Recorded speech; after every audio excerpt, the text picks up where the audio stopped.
যদি ISF vote দেয় ধরা পড়ে তার কিন্তু লক্ষ্মী ভান্ডারটা চিকিয়ে মারবো, বন্ধ করে দেবো। লক্ষ্মী ভান্ডার বন্ধ হবে, চাল বন্ধ হবে, কৃষক বন্ধু যা যা সুযোগ সুবিধে সরকারি সুযোগ তার কিন্তু বন্ধ হয়ে যাবে। পরিষ্কার কথা, তুমি খাবে সরকারের আর গান গাবে নওশাদের কাছে তুমি ভোট দিও না, ভোট দেওয়া মানে সব।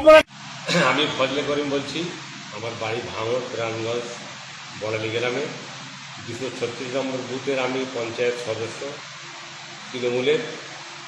কিন্তু এবারে নির্বাচনে আমি কিছু বক্তব্য রেখেছি আমাদের এমএলএ সাহেব নওশাদ সিদ্দিক সাহেবের বিরুদ্ধে। তো আমার এমনি একটা ছেলে, জোয়ান ছেলে মারা গেছে, এমনি মাথা আমার ঠিক নেই, ভুলভাল বলেছি।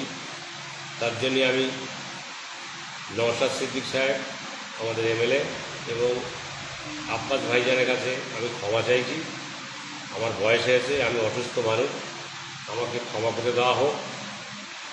আগামী দিনে আমি আইএসএফের সাথে চলব, এটা আমি অঙ্গীকার করছি। দয়া করে আমাকে ক্ষমা করবেন, আমি যাতে বাড়ি যেতে পারি তার জন্যে আপনারা সুব্যবস্থা করবেন।